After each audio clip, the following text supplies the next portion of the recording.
오늘은 이사야 6장 1절에서 4절입니다.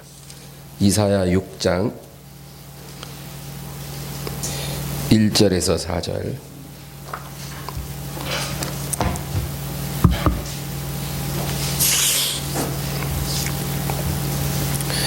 다 같이 합독하겠습니다.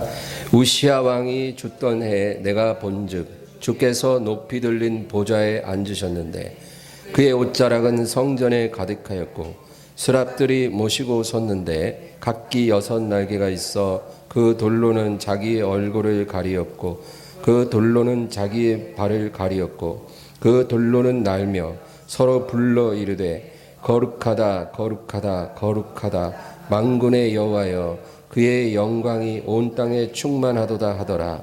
이같이 화답하는 자의 소리로 말미암아 문지방의 터가 요동하며 성전의 연기가 충만한지라. 아멘. 할렐루야. 성경에 자주 등장하는 단어가 하나 있습니다. 근데 다른 책에서는 거의 찾아볼 수 없는데 성경에는 엄청 자주 나오는 단어가 뭐냐면 거룩입니다. 거룩. 이 거룩이라는 이 수식어는 오직 하나님께만 쓰여지는 수식어입니다. 그래서 중요한 거예요.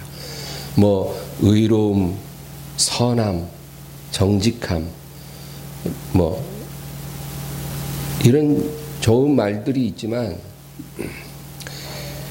거룩이라는 단어랑은 차원이 틀린 거예요.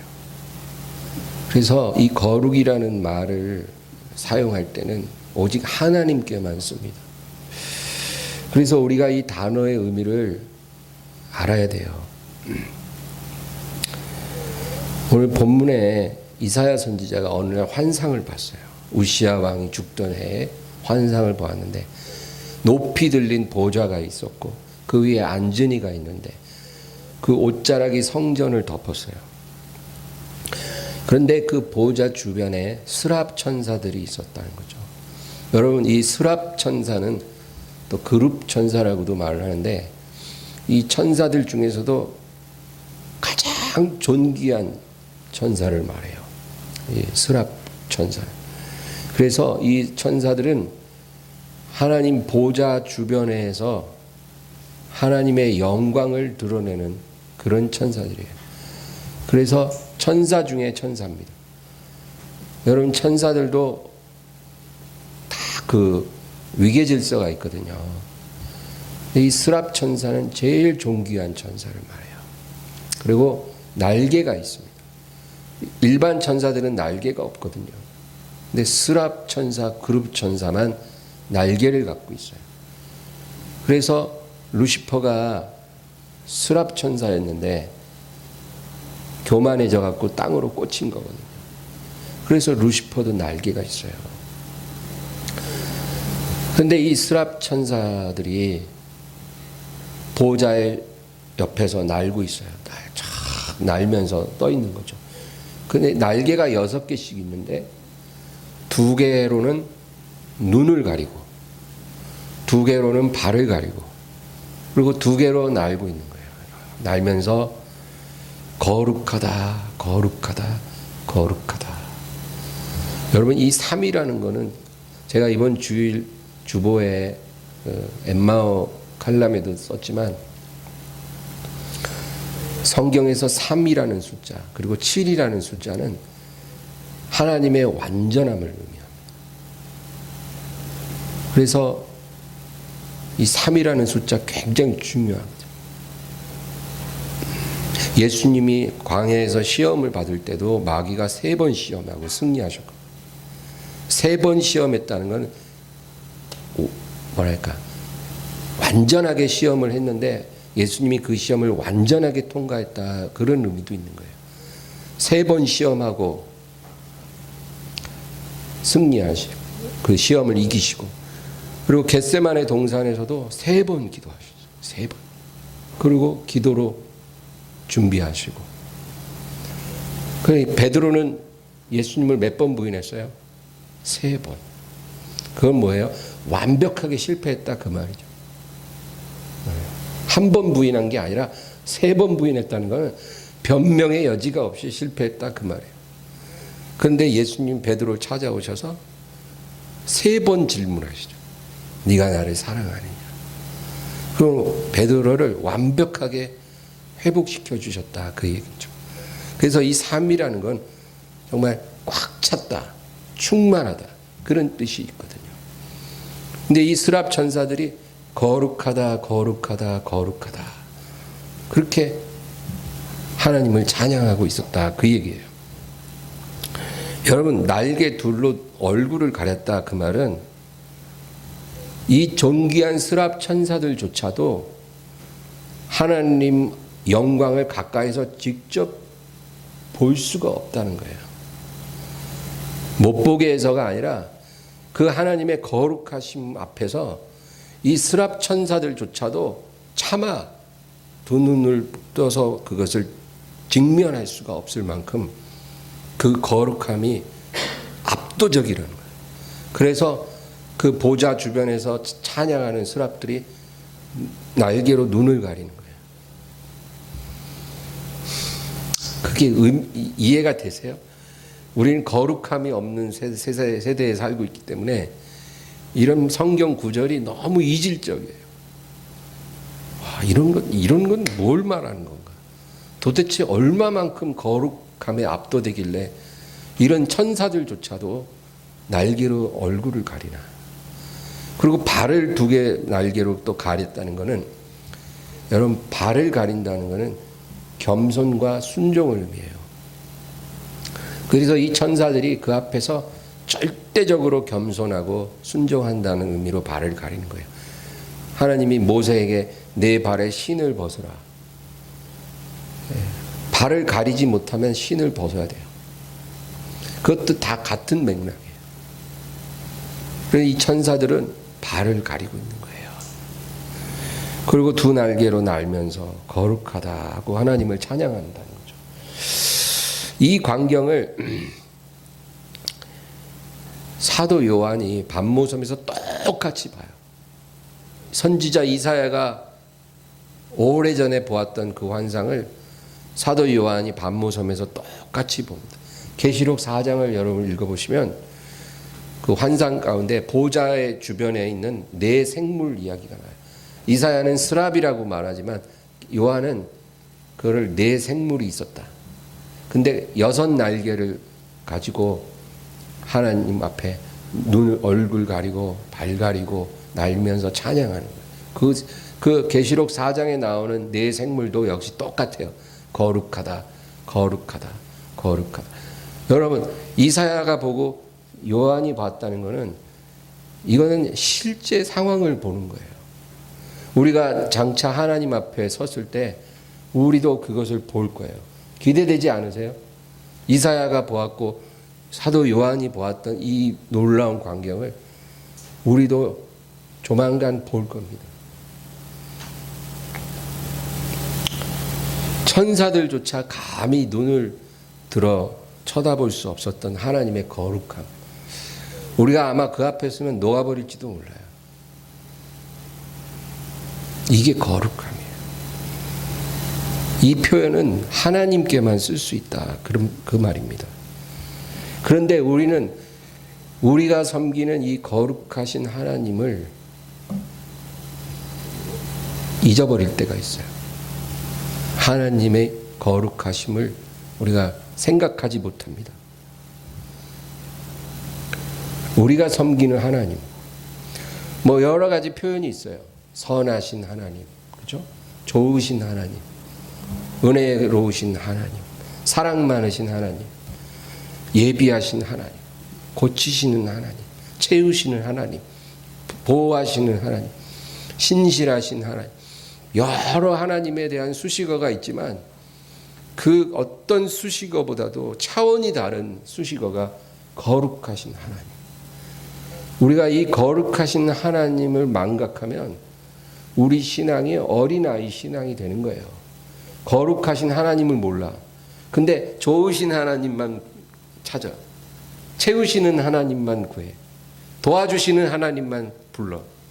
그러면 그 사람은 어린아이 신앙이에요. 우리가 하나님을 알 때 이 거룩하신 하나님을 깨달아야 돼요. 그럴 때 우리가 예배자가 될 수 있는 거예요. 예배자. 어떤 하나님을 우리가 예배하냐? 뭐 선하신 하나님, 좋으신 하나님 많지만 성경에 보세요.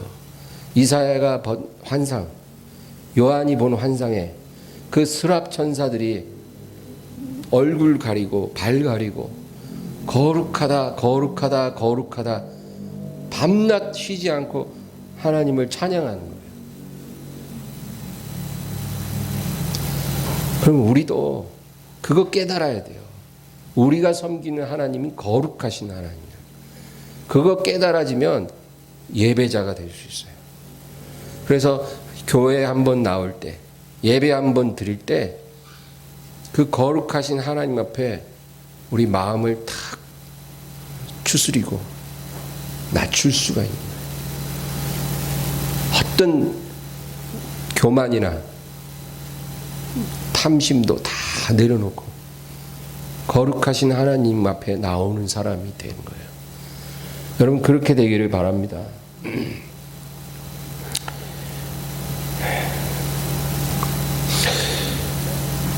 그런데 이 거룩하다는 표현을 딱 예외적으로 쓸 때가 있어요. 성경에서. 언제냐? 성도라는 표현이 있죠.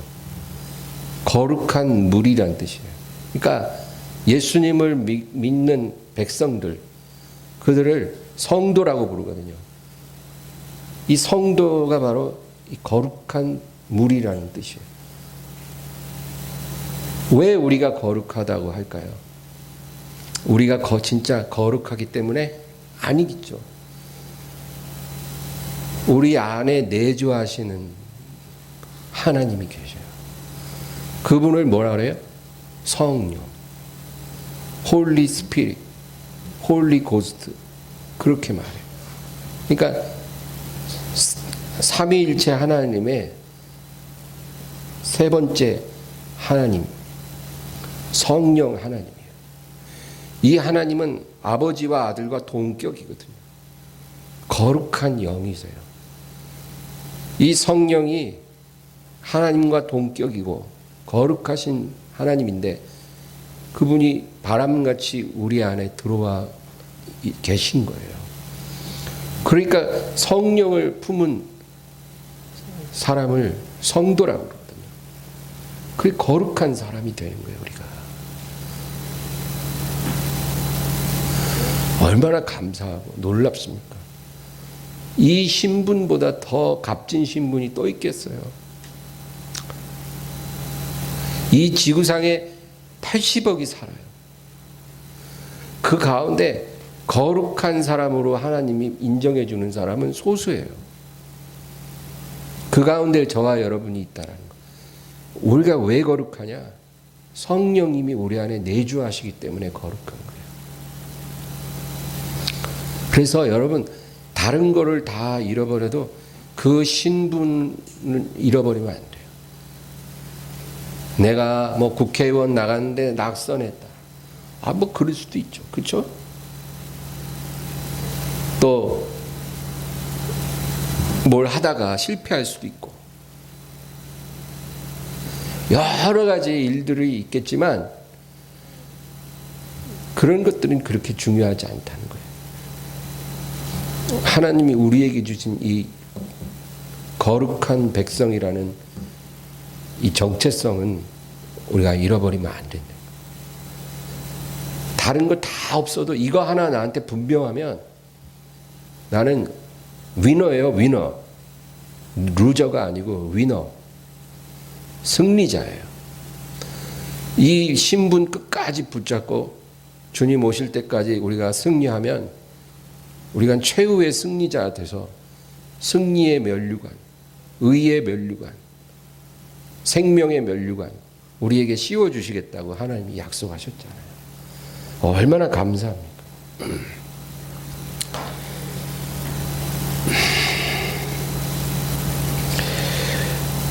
그래서 여러분, 제가 하나 제안하고 싶은 게, 성경에 읽을 때, 특별히 사도행전부터 요한계시록까지 이 성경을 읽을 때 한번 그 성경 안에 거룩이라는 단어가 나올 때마다 그 부분을 아주 주의 깊게 읽어보세요. 그게 무슨 의미를 갖고 있는지. 오늘 제가 이렇게 거룩이 무엇인지 설명을 했으니까 그 사도행전에서 계시록까지 읽어가면서 거룩이라는 말만 나오면 착 줄을 긋고 한 번 더 읽어보세요. 아주 새로울 거예요, 느낌이. 그리고 정말 우리 하나님이 우리가 거룩해지는 것을 얼마나 원하시고 있는지를 우리가 알아야 돼요. 하나님이 이 정도까지 우리가 거룩하기를 원하시나? 아마 여러분 새삼 깜짝 놀랄걸?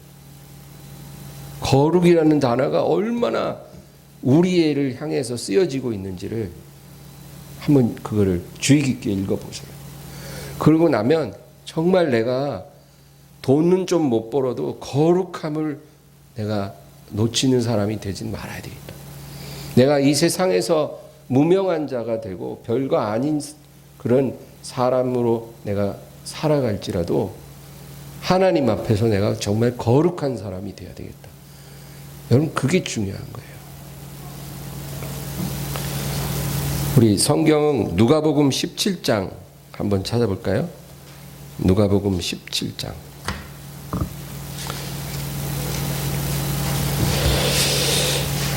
(26절부터) (30절) 17장 26절부터 30절 찾으셨으면 합독합니다. 노아의 때에 된 것과 같이 인자의 때에도 그러하리라. 노아가 방주에 들어가던 날까지 사람들이 먹고 마시고 장가들고 시집가더니 홍수가 나서 그들을 멸망시켰으며 또 롯의 때와 같으리니 사람들이 먹고 마시고 사고 팔고 심고 집을 짓더니 롯이 소돔에서 나가던 날에 하늘로부터 불과 유황이 비오듯 하여 그들을 멸망시켰느니라. 인자가 나타나는 날에도 이러하리라. 아멘. 예수님 말씀이에요. 노아의 때가 있고 롯의 때가 있었어요. 여러분, 그 때가 어떤 때인지 아시죠? 노아의 때는 갑자기 홍수가 나서 다 멸망당했어요. 롯의 때에는 갑자기 하늘에서 불과 유황이 비같이 내려서 소돔성이 완전히 파괴됐어요. 이 두 때는 오늘날을 예표하는 것입니다. 지금이 바로 노아의 때예요. 지금이 롯의 때예요. 그런데 여기 뭐라 그래요, 예수님이? 27절에 보면 노아가 방주에 들어가던 날까지 사람들이 먹고 마시고 장가들고 시집가더니, 그리고 28절에 보면 또 롯의 때와 같으리니 사람들이 먹고 마시고 사고 팔고 심고 집을 짓더니. 그러니까 이 노아의 때, 롯의 때에 멸망이 갑자기 임했는데, 그때 사람들이 뭘 하고 있었냐면 먹고 마시고 사고 팔고 또 심고 거두고 집 짓고 시집가고 장가가고 그랬다는 거예요. 여러분, 그런 행위들 자체가 죄는 아니에요. 사실 우리도 그렇게 하잖아요. 그렇죠? 우리도 먹고 마시고 사고 팔고 심고 거두고 집 짓고 시집가고 장가가고 우리도 그렇게 살고 있거든요. 그런데 여기서 예수님이 이 말씀을 하신 그 맥락이 뭐냐면, 홍수가 나서 다 멸망할 때까지 사람들이 계속 이런 일에만 몰두하고 있었다, 그 말이에요. 이런 일에만 온전히 몰두하고 살아갔다는 거예요, 사람들이. 이게 그들이 심판받는 이유예요. 여러분, 우리가 이런 일을 살면서 안 할 수는 없지만 이런 일보다 더 중요한 게 있는 거예요. 기도해야 될 때 기도를 해야 되는데, 기도 안 하고 먹고 마시고 사고 팔고 심고 거두고 집 짓고 시집가고 이런 일만 했다는 거예요. 예배 드려야 될 때 예배 안 드리고 먹고 마시고 사고 팔고 그런 일만 했다는 거예요. 하나님 말씀 앞에 엎드려야 될 때 말씀 앞에 나오지 않고 먹고 마시고 사고 팔고 심고 거두고 집 짓고 시집가고 장가가고 그러다가 다 망했다 그 얘기예요. 지금 예수님 말씀이. 그러니까 거룩함이 없었다 그 말이에요. 거룩함이라는 건 하나님께만 쓰여지는 수식어고 하나님을 예배하는 사람들에게만 붙여질 수 있는 수식어거든요. 기도해야 될 때 기도하는 사람, 예배 드려야 될 때 예배하는 사람, 말씀 앞에 나와야 될 때 말씀 앞에 나오는 사람, 이런 사람을 거룩하다고 말하는 거예요. 하나님과 교제하잖아요. 하나님의 영을 사모하잖아요. 근데 이 롯의 때, 노아의 때는 이런 거룩함이 사라져 버렸어요. 하나님에 대해서 관심이 없어요. 기도해야 될 때 기도를 안 해요. 예배 드려야 되는데 예배를 드리지를 않아요. 그냥 맨날 먹고 마시고 사고 팔고 이 일에만 몰두하는 거예요. 그러다가 망했다 그 얘기예요. 이것이 오늘날의 교훈이 된다는 거예요. 이 일이 똑같이 반복될 거라는 거예요. 예수님이 재림하실 때도 이런 일이 똑같이 반복된다는 거죠. 그래서 여러분 지금 이 시대가 거룩함이 사라진 세대예요.